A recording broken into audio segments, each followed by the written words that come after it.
السلام عليكم ورحمة الله وبركاته. الحمد لله نحمده ونستعينه ونستغفره ونؤمن به ونتوكل عليه ونعوذ بالله من شرور أنفسنا ومن سيئات أعمالنا. من يهده الله فلا مضل له ومن يضلله فلا هادي له، وأشهد أن لا إله إلا الله وحده لا شريك له، وأشهد أن محمدا عبده ورسوله. أما بعد، فإن خير الحديث كتاب الله، وخير الهدي هدي محمد صلى الله عليه وسلم، وشر الأمور محدثاتها، وكل محدثة بدعة، وكل بدعة ضلالة، وكل ضلالة في النار. أعوذ بالله السميع العليم من الشيطان الرجيم. بسم الله الرحمن الرحيم.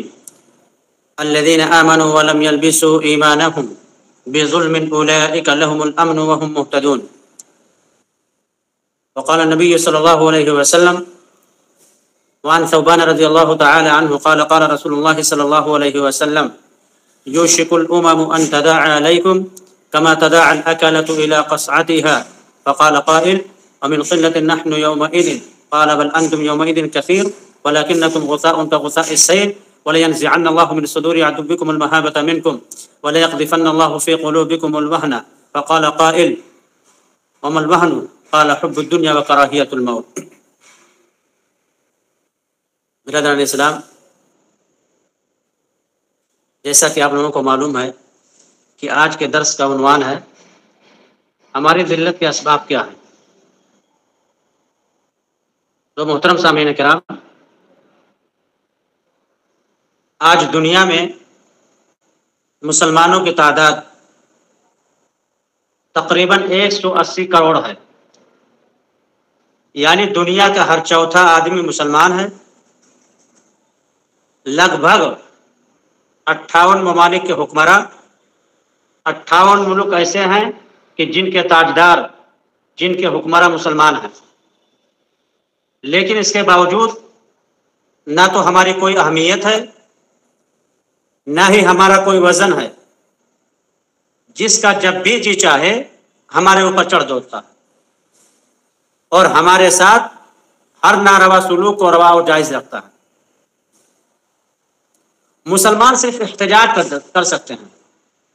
بالفاظ دیگر مسلمان ایک احتجاجی قوم بن کر رہ گیا ہے. مسلمانوں کی زب و حالی، اس تنزلی، اس زوال کا سبب کیا ہے؟ پہلے تو عالم یہ تھا کہ مامون رشید اعظم جب قیصر و قسطنطنیہ کو خط لکھتا تھا تو کیا لکھتا تھا؟ یا قلب الروم، اے روم کے کتے، یہ تھی ہماری عظمت. کسی شاعر نے کہا ہے نا، تھے اس قدر عظیم کہ پیروں میں تاج تھے، تھے اس قدر عظیم کہ پیروں میں تاج تھے، اتنے ہوئے دلیل کہ جوتوں میں آ گئے. مسلمانوں کے زوال کا کچھ تو سبب ہونا چاہیے، کچھ تو ریزن ہونا چاہیے. غور کرنے پر ایک تجزیہ کار اس نتیجے پر پہنچتا ہے کہ اس کے بنیادی 5 اسباب ہیں. انشاءاللہ آج کے درس میں وہی 5 اسباب آپ لوگوں کے سامنے رکھوں گا. پہلا سبب، مسلمانوں کے پاس توحید تو ہے لیکن وہ خالص نہیں ہے. اس کے اندر انہوں نے شرک کو ملا لیا ہے. اللہ تبارک و تعالی نے ارشاد فرمایا: الذین آمنوا ولم یلبسوا ایمانہم بظلم اولئک لهم الامن وهم مهتدون. جو لوگ ایمان لائے اور انہوں نے اپنے ایمان میں ظلم کو نہیں ملایا. صحابہ کرام نے پوچھا اللہ کے رسول صلی اللہ علیہ وسلم، ہم میں سے کون ہے جو اپنے اوپر ظلم نہیں کرتا ہے؟ تو اللہ کے نبی صلی اللہ علیہ وسلم نے کہا، یہاں ظلم سے مراد ظلم نہیں ہے، یہاں ظلم سے مراد شرک ہے. یعنی جو لوگ ایمان لائے اور ایمان لانے کے بعد انہوں نے اپنے ایمان میں شرک کو نہیں ملایا. اس لیے کہ اللہ تبارک و تعالی کو خالص چیز پسند ہے، ملاوٹ والی چیز قطعاً پسند نہیں ہے. اور بندہ جب تمام طرف سے مایوس ہو کر اللہ تبارک و تعالی کی طرف آ جاتا ہے تو فوراً اللہ تبارک و تعالی کی مدد آ جاتی ہے. اللہ تبارک و تعالی کو خالص چیز پسند ہے. لیکن آج کیا حال ہے؟ ہم لوگوں نے اپنے توحید کے اندر شرک کو ملا لیا ہے. تو ہمیں امن کہاں سے ملے گا؟ ہمیں سکون کہاں سے ملے گا؟ اللہ رب العالمین امن کی گارنٹی لیتا ہے، شانتی کی گارنٹی لیتا ہے، لیکن ایک شرط ہے کہ اپنی توحید کو خالص رکھو۔ آج پوری دنیا امن کی تلاش میں ہے، سکون کی تلاش میں ہے، شانتی کی تلاش میں ہے۔ قرآن حکیم کہتا ہے اگر سب ایک اللہ والے ہو جائیں نا تو امن ویسے قائم ہو جائے گا، شانتی ویسے قائم ہو جائے گی۔ اور قرآن حکیم میں نا کہ مسلمانوں کی اکثریت، آج ہم لوگوں پر بہت سے لوگ الزام لگاتے ہیں کہ یہ دال میں نمک کے برابر ہے، اگر کھانے میں نمک نہ ہونا تو کھانا بے مزہ معلوم ہوتا ہے، بد مزہ ہے۔ اللہ تبارک و تعالی نے کیا کہا؟ وما یؤمن اکثرهم باللہ الا وهم مشرکون، ایمان والوں میں اکثر لوگ تو شرک کرنے والے ہیں، اور جو لوگ ایمان والے ہیں قلیلا ما یؤمنون، وہ بہت تھوڑے لوگ ہیں، بہت کم لوگ ہیں۔ تو پہلی چیز توحید کو خالص رکھو۔ دوسری چیز کیا ہے؟ ہماری ذلت کے اسباب، قرآن حکیم سے دوری۔ آج ہمیں سورہ فاتحہ کا ترجمہ نہیں معلوم، اور بعض لوگ ایسے بھی ہیں جنہیں لا الہ الا اللہ محمد رسول اللہ کے صحیح سے ترجمہ معلوم نہیں ہے، بس کہہ رہے ہیں کہ ہم پریشان ہیں۔ تو ہم نے تو پریشانی خود مول لے رکھی ہے۔ نبی کریم صلی اللہ علیہ وسلم کی حدیث ہے وعن محمد بن جبیر بن مطعم عن ابیہ قال كنا مع رسول اللہ صلی اللہ علیہ وسلم فخرج علینا فقال الیس تشهدون ان لا الہ الا اللہ وانی رسول اللہ وان القرآن جاء من عند اللہ قلنا نعم قال فابشروا فان هذا القرآن طرفه بيد الله وطرفه بأيديكم فتمسكوا به ولا تغلقوا به بعده ابدا، رواہ طبرانی فی معجم الکبیر۔ ہے محمد بن جبیر بن مطعم، وہ اپنے باپ سے روایت کرتے ہیں، وہ کہتے ہیں ایک مرتبہ ہم لوگ بیٹھے ہوئے تھے، اللہ کے نبی صلی اللہ علیہ وسلم نکلے اور انہوں نے تین چیزیں فرمایا۔ فقال الیس تشهدون ان لا الہ الا اللہ، کیا تم اس بات کی گواہی نہیں دیتے ہو کہ اللہ کے سوا کوئی عبادت کے لائق نہیں؟ اللہ اکبر، اہل حدیثوں کی بنیاد ہی توحید ہے۔ جی سر کٹ جائے لیکن غیروں کے سامنے اپنے سر کو نہیں جھکا سکتا ہے، یہ اہل حدیثوں کی خصوصیت اور ان کی فطرت ہے۔ اور دوسرا کیا کہا؟ وانی رسول اللہ، اور یہ کہ میں اللہ کا رسول ہوں۔ اور تیسرا کیا کہا؟ وان القرآن جاء من عند اللہ، یہ قرآن جو تمہارے پاس آیا ہے یہ اللہ رب العالمین کی طرف سے آیا۔ تو تمام صحابہ کرام نے کہا اللہ کے رسول صلی اللہ علیہ وسلم ہم مانتے ہیں کہ اللہ کے سوا کوئی عبادت کے لائق نہیں، اور آپ اللہ کے رسول ہیں، اور یہ قرآن جو ہے نا ہمارے پاس یہ اللہ تبارک و تعالیٰ کی طرف سے آیا۔ تو نبی کریم صلی اللہ علیہ وسلم نے کیا کہا؟ جواباً کہا، خوشخبری دی، قال فابشروا فإن هذا القرآن طرفه بيد الله بأيديكم، خوش ہو جاؤ، اس کا ایک سرا اللہ تبارک و تعالیٰ کے ہاتھ میں ہے اور دوسرا سرا تمہارے ہاتھ میں ہے۔ اگر تم اس کو مضبوطی سے پکڑ لو گے نا تو دنیا کی کوئی طاقت تم کو ہلا نہیں سکتی ہے، دنیا کی کوئی طاقت تم کو جھکا نہیں سکتی ہے۔ ہیٹر دیکھا نا، ہیٹر جس سے پانی گرم کرتے ہیں، وہ ایک لوہے کا ایک ٹکڑا ہوتا ہے، ایک بچہ اس سے کھیلے گا، لیکن اگر اسی لوہے کے ٹکڑے کو کرنٹ سے جوڑ دیا جائے، ساکٹ میں لگا دیا جائے، تو بچہ تو کیا ایک ہاتھی بھی اس سے قریب نہیں آئے گا۔ کیوں؟ کیونکہ اس کا تعلق ایک پاورفل چیز سے ہو گیا، کرنٹ سے ہو گیا۔ اللہ تبارک و تعالی نے قرآن کو نازل کیا، انا انزلناہ، ہم نے اس قرآن کو اوپر سے اتارا ہے، اگر پکڑو گے تو اوپر جاؤ گے، چھوڑ دو گے تو نیچے گر جاؤ گے، سیدھا سا معاملہ ہے۔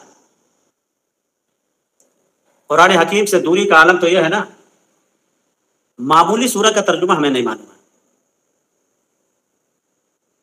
حضرت ابن عمر رضی اللہ عنہ فرماتے ہیں نا، الا اما ان نبیکم قد قال ان اللہ یرفع بهذا الكتاب اقواما ويضع به آخرین، سنو بے شک تمہارے نبی کہہ کر گئے ہیں کہ اللہ تبارک و تعالی اسی کتاب کے ذریعے قوموں کو بلند کرے گا اور اسی کتاب کے ذریعے قوموں کو پست کرے گا، اگر پکڑو گے تو اوپر جاؤ گے، چھوڑ دو گے تو پستی میں گر جاؤ گے، یہ سیدھا سا معاملہ ہے۔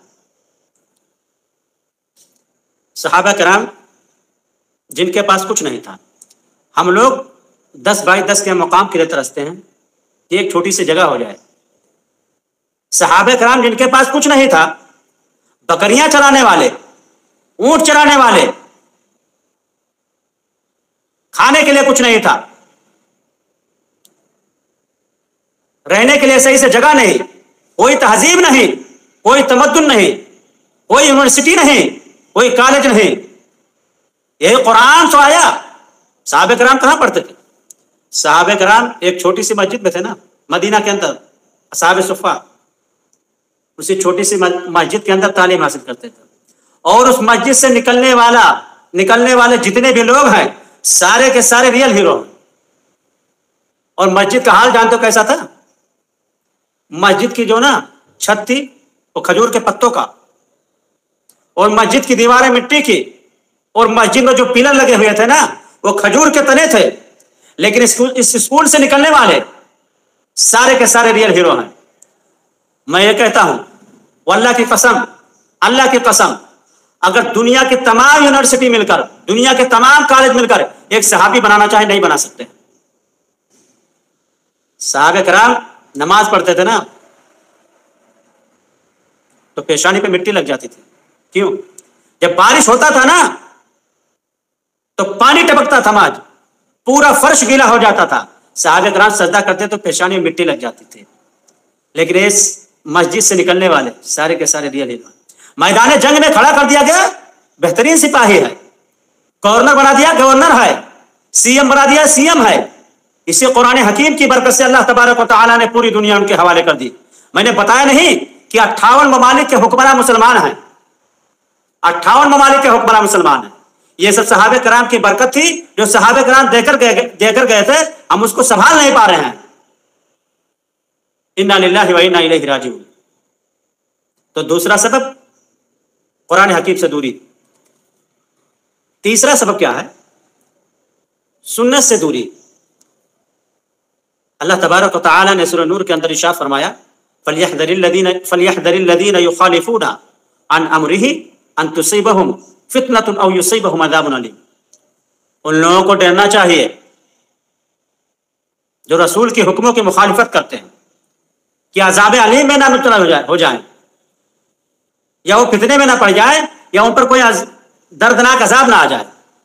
جانتے ہو فتنے کی تفسیر جعفر ابن محمد نے کیا کی ہے؟ سلطان جائر یسلط علیہ، تم پر ظالم حکمراں مسلط کر دیے جائیں گے. آج ہم نے اللہ کے نبی صلی اللہ علیہ وسلم کی سنتوں کی مخالفت کی، آج ہمارے اوپر کیسے کیسے حکمراں مسلط کر دیے. وہ ظالم ہیں، ہمارے ساتھ جس طرح چاہے سلوک کریں، وہ ہماری عزت و ناموس کو پامال کر کے رکھ دیں گے، ہمارے گھروں میں گھس جائیں گے، ہم کچھ نہیں کر سکتے. اور عذاب العلیم، عذاب القتل، جہاں پائیں گے تم کو مار دیں گے، جہاں پائیں گے تم کو ٹھوک دیں گے، تم کچھ نہیں کر سکتے ہو. تو اللہ کے نبی صلی اللہ علیہ وسلم نے کیا کہا آخری زمانے؟ وعن ابی ہریرہ رضی اللہ عنہ قال قال رسول اللہ صلی اللہ علیہ وسلم انی قد ترکت فیکم شیئین لن تضلوا بعدہما کتاب اللہ وسنتی ولن يتفرق حتى يرد علیہ الحوض. حضرت ابو ہریرہ رضی اللہ تعالیٰ عنہ سے روایت ہے کہ نبی کریم صلی اللہ علیہ وسلم نے ارشاد فرمایا کہ میں تمہارے درمیان دو چیزیں چھوڑ کے جا رہا ہوں. اللہ کے نبی صلی اللہ علیہ وسلم نے دو چیز چھوڑ کر گئے تھے، یہاں لوگوں نے چار چیزوں کو پکڑ رکھا ہے. یہ سب کیا ہے؟ اللہ کے نبی صلی اللہ علیہ وسلم کی بات آ جائے، ہمارے امام نے ایسا کہا ہے، ہمارے مولوی نے ایسا کہا ہے.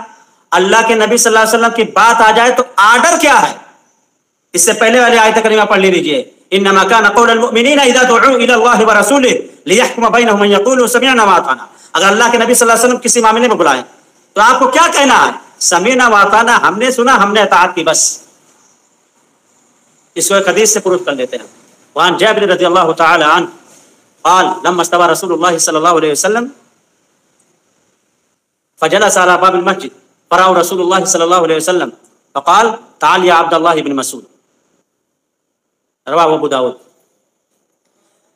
حضرت جابر رضی اللہ تعالیٰ عنہ سے روایت ہے کہ نبی کریم صلی اللہ علیہ وسلم جمعہ کے دن منبر پر خطبہ دے رہے تھے. آپ صلی اللہ علیہ وسلم نے اچانک فرمایا اجلسو، بیٹھ جاؤ. شاید کچھ لوگ کھڑے تھے. اللہ کے نبی صلی اللہ علیہ وسلم نے کہا بیٹھ جاؤ. حضرت عبداللہ بن مسعود رضی اللہ تعالیٰ عنہ ابھی آ ہی رہے تھے، مسجد میں داخل نہیں ہوئے تھے، مسجد کے دروازے پر پہنچے تھے، ان کے کان میں آواز آئی اجلسوا، وہیں بیٹھ گئے، مسجد کے دروازے پر بیٹھ گئے. یہ ہے سمعنا واطعنا، ہم نے سنا، ہم نے اطاعت کی، ہم نہیں جانتے کہ اللہ کے نبی صلی اللہ علیہ وسلم نے کیوں کہا. یہ ہے صحابہ کرام. اللہ تبارک و تعالیٰ نے پوری دنیا ان کے حوالے کر دی تھی، پورا جزیرۃ العرب دے دیا، پورا عراق دے دیا، پورا ایران دے دیا، مصر دے دیا، قیروان تک افریقہ دے دیا. ہم لوگ 10x10 کے لیے ایک مقام کے لیے ترستے ہیں، ایک چھوٹی سی جگہ کے لیے ترستے ہیں. مسلمانوں کا سوچنے کا جو تناظر ہوتا وہ چھوٹی تھوڑی ہوتا، اس کا جو سوچنے کا تناظر بہت وسیع ہوتا ہے. اللہ تبارک و تعالیٰ نے پوری دنیا دے دی تھی. تو چوتھا سبب، تیسرا سبب سنت سے دوری. چوتھا سبب مر نہ جاؤں. ارے کون یہاں زندہ رہنے آیا ہے؟ کوئی زندہ رہے گا؟ کوئی زندہ باقی بچے گا؟ چلیے ایک حدیث پڑھ لیتے ہیں. وعن ثوبان رضی اللہ تعالی عنہ قال قال رسول اللہ صلی اللہ علیہ وسلم یوشک الامم ان تداعى علیکم كما تداعى الأكلة إلى قصعتها فقال قائل ومن قلة نحن يومئذ قال بل أنتم يومئذ كثير ولكنكم غثاء كغثاء السيل ولينزعن الله من صدور عدوكم المحابة منكم وليقذفن الله في قلوبكم الوهن فقال قائل وما الوهن قال حب الدنيا وكراهية الموت. حدیث کے راوی حضرت ثوبان رضی اللہ تعالیٰ عنہ. اچھا ان سے جتنی بھی روایتیں ہیں نا حدیث کتابوں میں سب بڑی عجیب و غریب ہیں. حضرت ثوبان رضی اللہ تعالیٰ عنہ سے روایت کو کہتے ہیں ایک زمانہ ایسا آنے والا ہے، قریب ہے وہ زمانہ کہ دشمن تمہارے اوپر الائڈ ہو کر، متحد ہو کر اس طرح ٹوٹ پڑیں گے جیسا بھوکے کھانے کے اوپر ٹوٹ پڑتے ہیں. کبھی اس حدیث کا مطلب سمجھا؟ جیسا بھوکے کھانے کے اوپر ٹوٹ پڑتے ہیں. ہم لوگ مرغی لاتے ہیں تو کیا اس کو ایسے ٹکڑوں کو بول کے دسترخوان پہ لا کر کھا لیتے ہیں؟ نہیں نا، پہلے اس کو ذبح کرتے ہیں، پھر اس کی بوٹی بناتے ہیں، پھر تیل میں اس کو تلتے ہیں، پھر مسالہ وسالہ لگا کر پھر دسترخوان پہ لاتے ہیں. ایسے ہی ہمارے ساتھ کیا جائے گا. پہلے ہم کو کاٹا جائے گا، اور کاٹا کیسے جائے گا جانتے ہیں؟ ہم کو ہماری تہذیب سے کاٹ دیا جائے گا، ہم کو ہماری سنت سے کاٹ دیا جائے گا، ہم کو کتاب اللہ سے کاٹ دیا جائے گا، ہم کو قرآن حکیم سے کاٹ دیا جائے گا. اور جان لو جو شخص قرآن حکیم سے کٹ گیا وہ مردہ ہے، زندہ نہیں، وہ مرا ہوا. ساری چیزیں تو ہم نے یورپ کی اپنائی ہوئی ہیں. ننگا پن، بے لباسی، یورپ سے کوئی بھی چیز آ جائے ہمارا اس پر کیا حال ہے؟ آمنا وصدقنا سمعنا واطعنا. تو ہم کو ہماری تہذیب سے کاٹ دیا جائے گا، ہم کو ہماری تاریخ سے کاٹ دیا جائے گا، ہماری جو درینہ روایتیں ہیں نا ہمیں اس سے کاٹ دیا جائے گا. اور ایک بات بولوں، جان لو کفر ایک ہی ملت ہے. ہم لوگ بٹے ہوئے ہیں، یہ بریلوی ہے، یہ دیوبندی ہے، یہ اہل حدیث ہے. دیوبندی مارا جا رہا ہے، بریلوی کھڑا ہنس رہا، یہ تو کافر ہے. لے ڈوبی ہے تفرقہ بازی، ہمیں تباہ و برباد ہو چکے ہیں، پورا جسم چھلنی ہے. فارسی کے شاعر نے کہا نا تن ہما داغ داغ شب کنبا کنجان، ہم پورا جسم میں داغ ہے، پورا جسم زخم سے بھرا ہوا ہے. روئی کہاں کہاں رکھو گے؟ عالم کہاں تک سمجھائے گا؟ تو ہمارے اوپر اس طرح ٹوٹ پڑیں گے جیسے بھوکے کھانے کے اوپر ٹوٹ پڑتے ہیں. تو ایک کہنے والے نے کہا فقال قائل من قلۃ نحن یومئذ، اے اللہ کے نبی صلی اللہ علیہ وسلم کیا اس وقت ہماری تعداد کم ہوگی؟ اللہ کے نبی صلی اللہ علیہ وسلم نے کہا اس وقت تمہاری تعداد کم نہیں ہوگی، اس وقت ہماری تعداد بہت زیادہ ہوگی. لیکن کیسی ہوگی؟ ولکنکم غثاء کغثاء السیل، سیل رواں میں بہنے والے خش و خاشاک کی طرح ہوگی. بارش جب ہوتا ہے نا، جانتے ہو بارش جب ہوتا ہے نا تو پانی تیرتا رہتا ہے، اور اسی پانی کے اوپر چھوٹے چھوٹے تنکے، وہ کبھی نیچے ہوتے ہیں کبھی اوپر ہوتے ہیں. یہ ہماری اوقات بتائی گئی، یہ ہماری حیثیت بتائی گئی، یہ ہماری حیثیت ہے. اور آگے اللہ کے نبی صلی اللہ علیہ وسلم نے کیا کہا؟ وَلَيَنزِعَنَّ اللَّهُ مِن صُدُورِ عَدُوِّكُمُ الْمَحَابَةَ مِنْهُ، اللہ تبارک و تعالیٰ تمہارے دلوں میں دشمنوں کا خوف ڈال دے گا، تمہارے دلوں میں دشمنوں کا رعب ڈال دے گا، اور یہ بہت بڑی چیز ہے۔ اگر آدمی کے دل میں دشمن کا خوف آ جائے تو پھر تو تمہارے دلوں سے دشمنوں کا خوف نکال دے تو جہاں پائیں گے تم کو کاٹ دیں گے، جہاں پائیں گے تم کو مار دیں گے۔ اور آگے اللہ کے نبی صلی اللہ علیہ وسلم نے فرمایا وَلَا يَقْذِفَنَّ اللَّهُ فِي قُلُوبِكُمُ الْوَهْنَ، اللہ تبارک و تعالی تمہارے دلوں میں وہن ڈال دے گا۔ تو ایک کہنے والے نے کہا اللہ کے رسول صلی اللہ علیہ وسلم یہ وہن کیا ہے؟ اللہ کے نبی صلی اللہ علیہ وسلم نے کہا حب الدنیا وکراہیت الموت، دنیا کو پسند کرنا اور موت کو ناپسند کرنا، حب الدنیا۔ آج آپ دیکھ لیجئے کسی بھی منصب پر، کسی بھی عہدے پر اگر کوئی غیر مسلم ہے تو مسلمانوں کے تئیں ہمدرد ہے، لیکن اگر اسی جگہ پر کسی مسلمان کو بٹھا دیا جائے، کسی غیر مسلم کو بٹھا دیا جائے تو کسی مسلمان کو بٹھا دیا جائے تو مسلمانوں کا سخت ترین دشمن بن جاتا ہے، اس لیے کہ اس کو کرسی پیاری ہے۔ قوم جائے بھاڑ میں، قوم سے کچھ نہیں لینا لینا، ہم تو کرسی پر وراجمان ہے نا، ہم کرسی پر بیٹھے ہوئے ہیں۔ قرآن حکیم نے ہمیں ساری چیزیں بتا دی، ہمیں کیسے زوال ملا، ہمیں کیسے عروج ملا، قرآن حکیم نے ساری باتیں بتا دی۔ آپ تاریخ کا مطالعہ کریں، خلافت عباسیہ تباہ ہوئی، خلافت عثمانیہ تباہ ہوئی، ان سب کے برباد ہونے کا سبب کیا ہے جانتے ہیں؟ مال کا حوث اور اقتدار کا چسکا، ان کے برباد ہونے کا سبب۔ ہم لوگ جس ملک ہندوستان میں رہتے ہیں نا، جانتے ہیں مغلوں نے یہاں 200 سال حکومت کی، بابر نے اس کی استھاپنا کی، اور اس کا جو آخری بادشاہ تھا نا بہادر شاہ ظفر تھا۔ یہاں پر اسٹوری ختم، اسٹوری اینڈ، یہیں پر اسٹوری ختم ہوگی، کہانی یہیں پر ختم۔ 200 سال حکومت کرنے کے بعد مغلوں نے کیا کیا؟ کچھ بھی نہیں کیا، صرف زمینیں مسخر کرنے میں لگے تھے، کبھی ان سے لڑ رہے ہیں، کبھی ان سے لڑ رہے ہیں، یہاں خلافتہ کر رہے ہیں، وہاں خلافتہ کر رہے ہیں۔ انہوں نے کچھ بھی نہیں کیا، صرف زمینیں مسخر کی، لوگوں کے دلوں کو مسخر نہیں کیا۔ شاعر نے کہا ہے نا لمحوں نے خطا کی تھی صدیوں نے سزا پائی، ان کی جو حماقتیں تھی، ان کے جو کرتوت تھے، آج ہم اور آپ بھگت رہے ہیں۔ لوگوں کے دلوں کو مسخر کرنے کا، دلوں کو مسخر کیسے کرنا؟ دعوت دین کا کام کرنا۔ الحمدللہ اس گروپ میں جتنے بھی لوگ ہیں، اللہ تبارک و تعالیٰ آپ کو اپنے حفظ و امان میں رکھے۔ آپ لوگ بہت ہی اچھا کام کر رہے ہیں، جو بڑے بڑے بادشاہ، بڑے بڑے حکمراں نہیں کر سکے، آپ لوگوں کام کر رہے ہیں۔ اور پانچواں سب جانتے کیا ہے؟ تفرقہ بازی۔ یہ پانچواں سب بتا کر اپنی بات ختم کروں۔ ہمارے درمیان تفرقہ بازی بہت ہے۔ اللہ تبارک و تعالیٰ نے کیا کہا؟ یا ایھا الذین آمنوا اذکروا نعمت اللہ علیکم اذ کنتم اعداء فألف بین قلوبکم فاصبحتم بنعمتہ اخوانا وکنتم علی شفا حفرۃ من النار فانقذکم منها کذلک یبین اللہ لکم آیاتہ لعلکم تہتدون واعتصموا بحبل اللہ جميعا ولا تفرقوا واذکروا نعمت اللہ۔ آیت اس طرح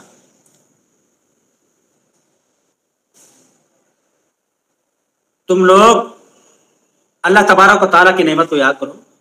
اذکروا نعمت اللہ علیکم، اللہ تبارک و تعالیٰ کی نعمت یاد کرو کہ تم ایک دوسرے کے دشمن تھے، پھر اللہ تبارک و تعالیٰ نے تمہارے دلوں میں الفت و محبت ڈال دی، بس اس کے فضل سے تم بھائی بھائی ہو گئے۔ جانتے ہو رسی کی پتلی پتلی لڑی ہوتی ہے، اس پتلی لڑی کو ایک بچہ بھی توڑ سکتا ہے، لیکن تمام پتلی لڑیوں کو ملا کر ایک موٹی رسی بنائی جاتی ہے، اس سے بڑے بڑے جہازوں کو بڑھا جاتا ہے، بڑے بڑے شپ کو بنا جاتا ہے۔ آج ہم لوگ مسالک میں بٹے ہوئے ہیں، اس لیے ہماری طاقت بہت زیادہ کمزور ہو گئی ہے، مسالک میں ہم لوگ بٹے ہوئے ہیں۔ اور اللہ کے نبی صلی اللہ علیہ وسلم نے فرمایا، ایک حدیث پڑھ کے اپنی بات ختم کرتا ہوں۔ وعن النعمان بن بشیر قال قال النبي صلی اللہ علیہ وسلم من لم يشكر القليل ولم يشكر الكثير ومن لم يشكر الناس لم يشكر الله اتحدث بنعمة الله شكر وتركها كفر والجماعة رحمة والفرقة عذاب۔ نعمان بن بشیر رضی اللہ تعالیٰ عنہ سے روایت ہے کہ نبی کریم صلی اللہ علیہ وسلم ممبر پر خطبہ دے رہے تھے تو آپ صلی اللہ علیہ وسلم نے فرمایا جو تھوڑی چیز کا شکر ادا نہیں کرتا وہ زیادہ چیز ملنے کے بعد بھی شکر ادا نہیں کرے گا، جو اللہ کا شکریہ ادا نہیں کرتا وہ لوگوں کا شکر ادا نہیں کرے گا، اور نعمت کو بیان کرنا شکر گزاری ہے، اور نعمت کو نہ بیان کرنا ناشکری ہے۔ والجماعت رحمت، اور جماعت کے ساتھ رہنا رحمت ہے۔ والفرقۃ عذاب، اور تفرقہ بازی یہ عذاب ہے۔ آج ہم لوگ اسی عذاب میں مبتلا ہیں، اس کی طاقت کمزور ہو گئی ہے۔ اللہ رب العالمین سے دعا گو ہوں کہ الہ العالمین تو ہمیں نیک عمل اور اچھی سمجھ کی توفیق دے۔ رب العالمین جب ہمارا خاتمہ ہو تو ایمان اسلام پر ہو۔ وآخر دعوانا ان الحمد للہ رب العالمین۔ السلام علیکم ورحمۃ اللہ وبرکاتہ۔